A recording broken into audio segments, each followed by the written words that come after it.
Bom, Cláudio, a gente vai falar agora sobre a morte da Rainha Elizabeth II, ontem, aos 96 anos. Ela ocupou o trono britânico por 70 anos, foi símbolo da monarquia em todo o mundo. 2 dias antes, a rainha deu posse à nova primeira-ministra britânica, Liz Truss, e a gente vai convidar aqui o Williams Gonçalves, ele que é professor de Relações Internacionais da Universidade do Estado do Rio de Janeiro, que já esteve esta semana justamente falando dessa posse, né, da primeira-ministra britânica. Olá, Williams, bom dia, seja muito bem-vindo. Bom dia, Marido. Muito obrigado. Bom, Williams, vamos falar nesses 70 anos de reinado, né, da Rainha Elizabeth. Ela foi testemunha, né, de muitos fatos importantes da história mundial e também atuou em vários desses episódios relevantes para o mundo, né, devido justamente ao seu reinado tão longevo. Eu gostaria que você destacasse alguns desses momentos, por favor, Williams, e como você também está recebendo aí a notícia, né, da morte da Rainha Elizabeth II.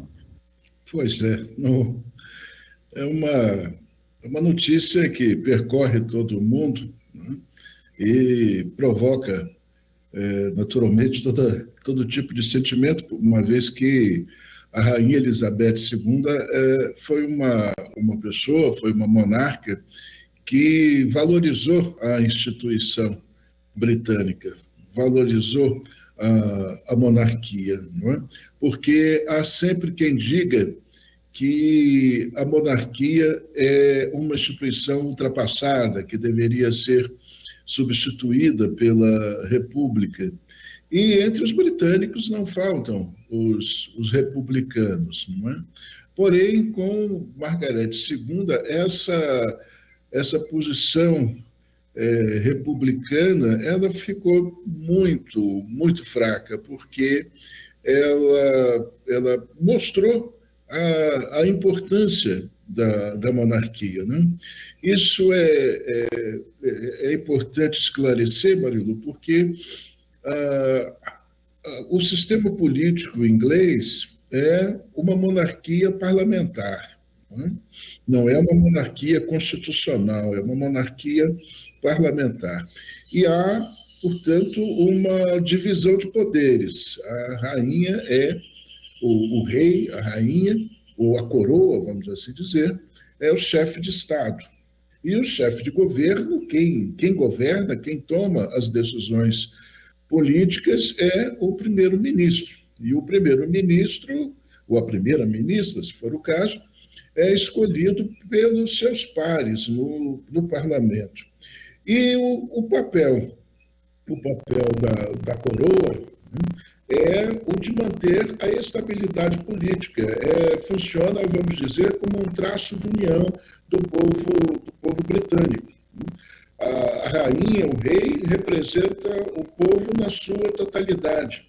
Quem representa o povo na sua posição política, né, que é sempre instável, que é sempre mutante ao longo do tempo, é o primeiro-ministro, é o parlamento, né?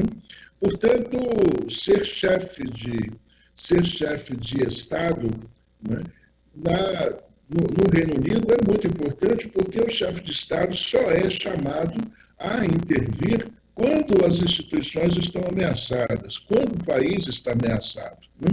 Portanto, o rei, a rainha entram em ação em momentos críticos, né? Na vida ordinária do país, com todas as suas contradições, os seus conflitos, né? Isso é por conta do parlamento. A rainha entra em ação quando a nacionalidade está ameaçada. E não há a menor dúvida, por mais críticas que se queira fazer, não há a menor dúvida de que Elizabeth II encarnou, né, com muita propriedade, com muita sobriedade, esse papel que lhe foi reservado. E ela passou, como você anunciou, ela passou por momentos importantíssimos. Vamos dizer que as questões que eu reputo, né, como as mais difíceis, foi a dissolução do Império Britânico, né? Alguns momentos assim muito críticos, como a tentativa de desestabilização ou de assassinato do coronel Gamal Abdel Nasser, né, com aquela ação junto com a França e Israel contra o Egito em 1956, que ali os Estados Unidos praticamente desautorizaram a Inglaterra, e a Inglaterra desceu um degrau na sua condição de potência, né? Então, aquilo foi um momento dramático, mesmo porque os soviéticos ameaçaram um ataque nuclear a Londres caso os ingleses persistissem, os paraquedistas, os soldados ingleses persistissem em solo egípcio. Aquele, para mim, foi um momento dramático, não é? E depois, com o processo de descolonização, de perda das colônias, do Império Colonial, né? Sendo que uma colônia, vamos dizer, tem um papel muito especial nisso, que foi a África do Sul, né? Uma colônia rebelde e racista, né? Portanto, a rainha enfrentou muitas situações difíceis e soube se haver, soube honrar, né, ali o seu papel, soube honrar a instituição que ela representava. Exato. Williams, falando agora também, né, em relação às colônias, né, bom, a gente tem aqui a notícia, né, estava fazendo pesquisa para conversar com você e vi aqui no jornal O Globo, né, que pelo menos 6, né, Belize, Bahamas, Jamaica, Granada, Antigua e Barbuda, São Cristóvão e Neves, já tinham avisado lá em junho que não mais pretendem ter o monarca britânico como seu chefe de Estado, décadas depois de terem conquistado sua independência. Como é que você vê também, esse novo desafio, né, agora rei Charles III? Olha, eu imagino que os britânicos irão resistir a isso, tentarão, né, manter essas colônias residuais, né? Porque as colônias hoje, elas não são mais fonte de renda, né? Elas não alimentam mais o tesouro da coroa. Talvez, né, eu não posso assegurar, não disponho desses dados, mas talvez, né, se for lá no livro caixa, é possível até que elas deem prejuízo, né, em termos econômicos. Porém, a questão não é essa. A questão é não só do prestígio, mas, né, de posições, de poder contar, né, a Inglaterra poder contar com posições estratégicas ao longo do mundo. O caso mais notório, né, que nos afeta, vamos assim dizer, é as Ilhas Malvinas.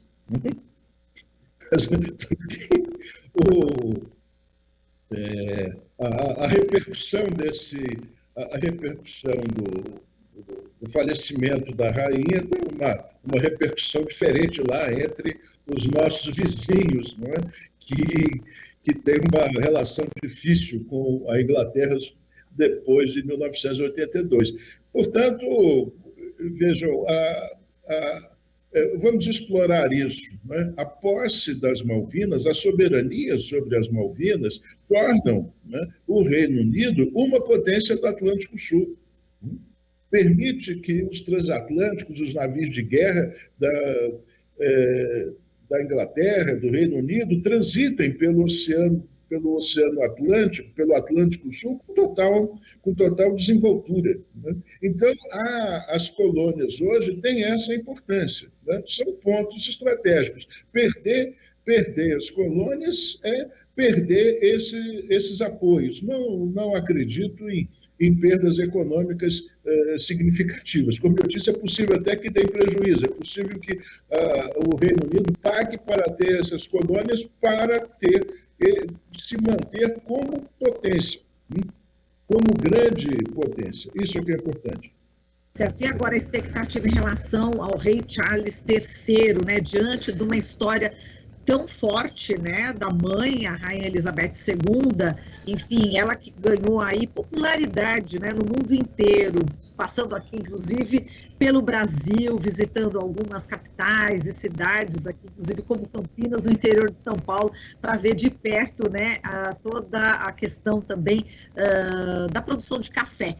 Enfim, essa popularidade da rainha e como que seria, como é que vai ser, na sua opinião, né, agora o rei Charles III no trono? Ele está ocupando o trono, né, por uma coroação automática, uma vez que a instituição não permite que o trono fique vago. Né? Quer dizer, a rainha morreu, salve o rei. Né? Essa é a palavra de ordem da monarquia. Mas aqueles que conhecem mais, né, especulam que ele transferirá o trono para o seu filho.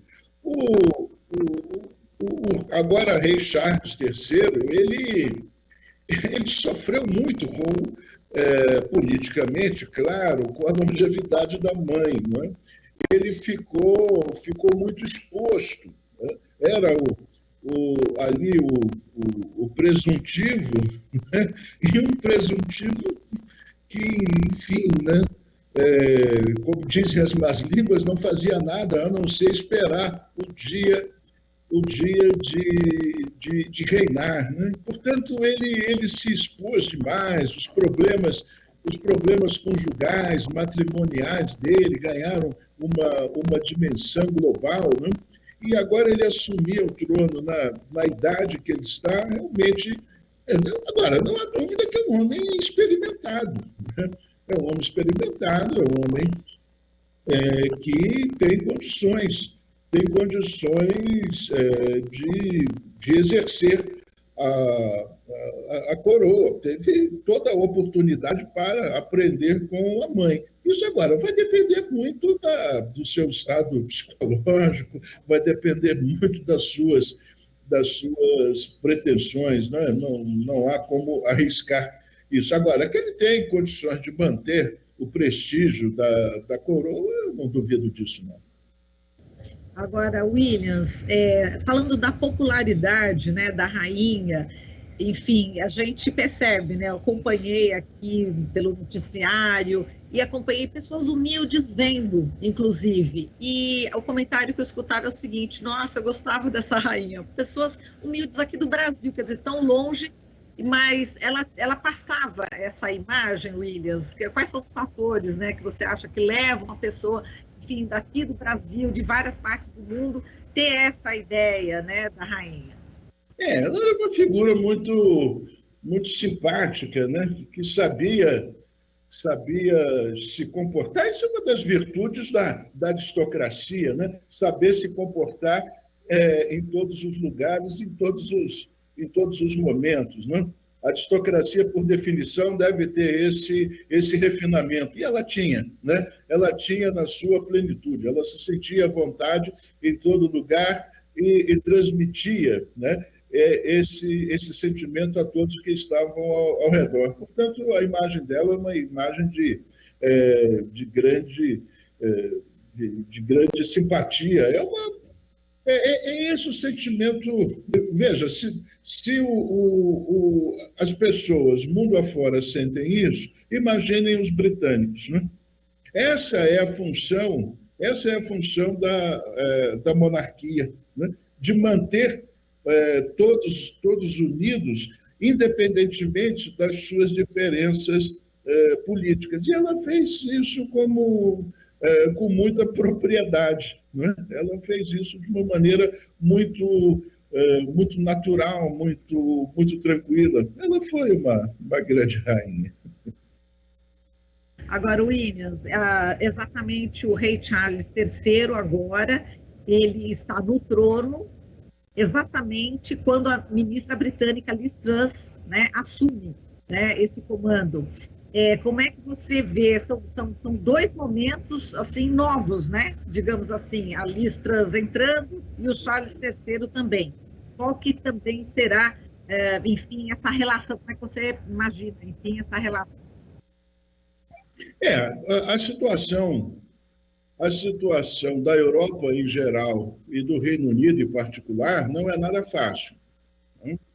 Não é nada fácil. A Europa, os países membros da OTAN, embarcaram na canoa furada dos Estados Unidos de provocar a Rússia para ver o que acontecia, e agora estão vendo o que aconteceu. Estão às voltas com uma inflação muito alta, o preço da energia muito alto e, portanto, uma crise econômica, desemprego, que não é só devido à guerra, é bem verdade, a pandemia afetou isso, mas a guerra veio agravar, né, o problema que a pandemia havia criado. Né?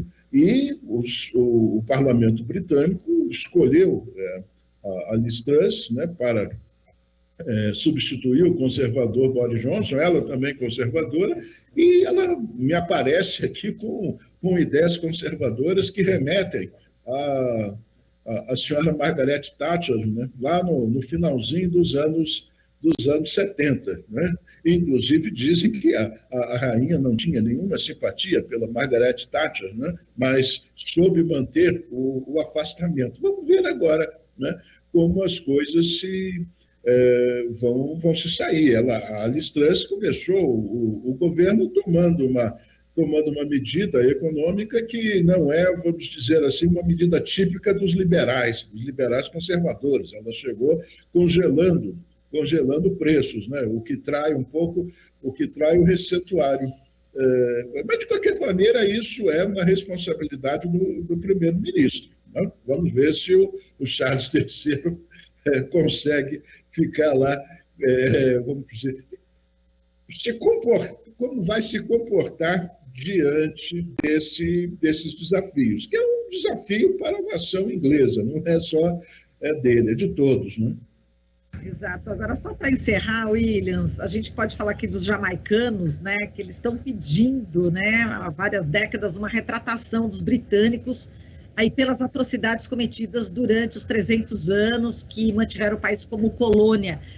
É possível, existe uma ponta aí de possibilidade que isso aconteça, enfim, como é que você vê esse pedido, né, essa exigência aí dos jamaicanos? É difícil prever, eu não acredito nisso não, porque os britânicos tiveram, né, no início do século XX, um vasto império, um império, como se dizia na época, onde o sol nunca se punha.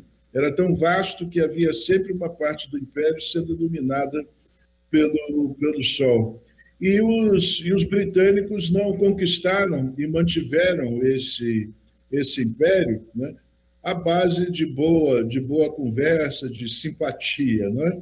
Foi à base de força, de muita violência, de muita expropriação, né?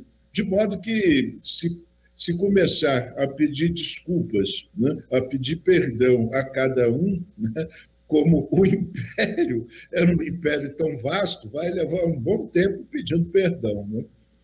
Tá certo. Williams, bom, a gente, durante a entrevista, eu percebi um ruído, acho que você deve estar percebendo, nossos ouvintes e teleouvintes, né, devem estar percebendo, a gente já está entrando em contato aqui, já entramos em contato durante toda a entrevista para ver se a gente conseguia tirar esse ruído, mas a gente pede desculpas, tanto a você, viu, Williams, como também aos nossos ouvintes e telespectadores, por esse ruídozinho no final, mas eu consegui entender muito bem, né, tudo que você disse. Foi um enorme prazer conversar com você, eu que te conheci lá no FOMERCO, no Fórum Universitário Mercosul, durante tantos lugares, enfim, Paraguai, Uruguai, Tocantins, e foi um prazer enorme falar contigo, viu, Williams? O prazer foi todo meu, Marilu. O ruído não me incomodou, como você tem aí uma paisagem tão verde, eu pensei que fosse uma abelhinha que tivesse ao redor. Muito obrigada, Williams. Estamos aqui direto do meu jardim. Muito bem. Querido, bom dia para você, Marilu. Para você também, Williams. Até a próxima. Conversamos aqui com Williams Gonçalves, professor de Relações Internacionais da Universidade do Estado do Rio de Janeiro, a UERJ. Estamos apresentando Jornal Brasil Atual. As notícias que os outros não dão.